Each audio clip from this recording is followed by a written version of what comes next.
Hi Deb. With everybody requiring someone ambitious as a relationship partner, is it wrong to look for someone who is not that ambitious? Is it a red flag for single women for a guy to generally not be ambitious? I used to be very ambitious, working lots of overtime, going for multiple promotions, changing jobs regularly to make more money and climb the ladder.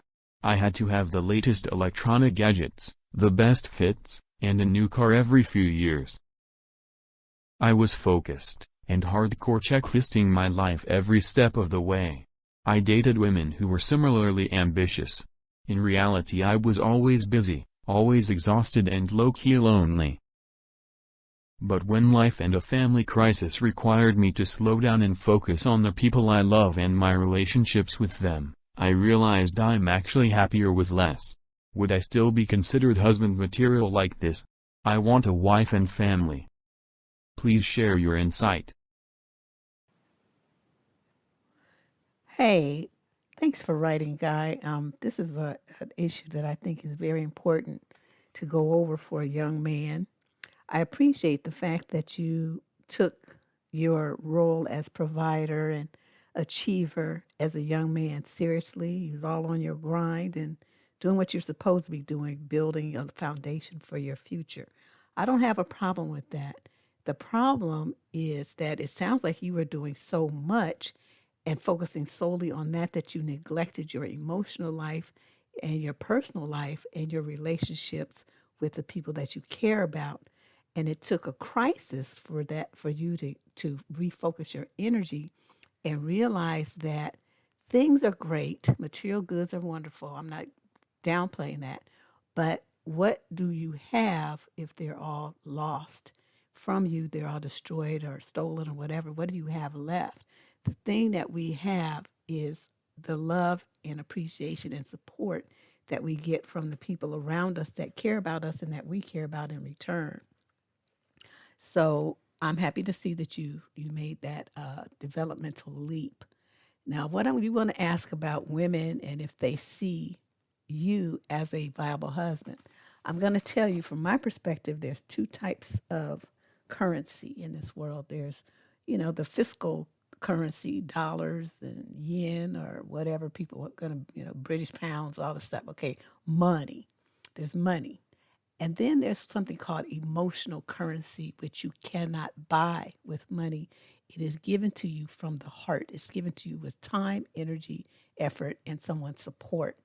So what you're refocusing on is getting that kind of currency in your life, and you realize that now that you have it, the importance of it and the value, which a lot of men just don't. They don't really see the importance of having that kind of support at home, of having, someone devoted to you in your corner, having your back. They don't understand how important that is to your lifetime happiness and your long-term success.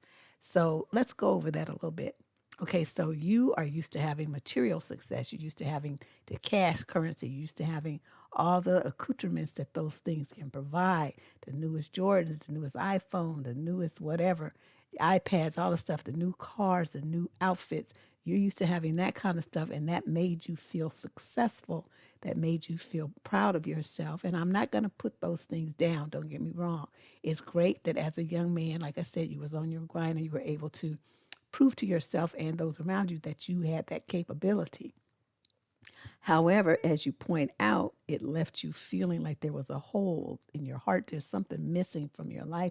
You feel like, okay, I'm doing all this stuff, but what am I doing it for? It seems kind of pointless. So what you're going to do is, what I want you to understand is that women, they definitely want a man who can, be a provider and who's successful and all that. But women put a lot more focus on the emotional side of an interaction with a man. They're looking for you to invest your time. They're looking for you to provide them with romance. Of course, they're looking for, good time in the bedroom too, if it advances to that point. They're looking for your focus and your attention. They're looking for your affection, non-sexual affection, and they're looking for companionship. When those things are missing in a relationship, along with good communication and support, When those things are missing in a relationship, a woman feels really bad, and the relationship often ends up in being either a breakup or a divorce, because what she's really looking for is you on an emotional side. And if you're not able to provide it because you're so busy with that financial side that you ignore the emotional side, you have a problem in your house. And that's why a lot of guys, they say, well, you know, I go to work every day, I bring home my money, I don't cheat, and she's still not happy. They don't understand that part that I just explained to you. They're not able to give her that emotional currency, which is what really keeps a woman happy and in a relationship. Like, you've seen women be in situations where the guy is, you know, he may not be working right now or half working, or, you know, they're kind of struggling financially, but their relationship is so tight, their home is so happy. That woman is doing everything she can to stand by that man because he fills her heart emotionally. He takes care of her emotional needs. Her emotional bank is full because he understands the importance of emotional currency. Now, on the other side of that, you know, you have women who do focus a lot on the financial side. Very much, or they're very often they are called gold diggers. And I'm not going to say that because, you know, people grow up different. People have different kind of needs. They have different backgrounds.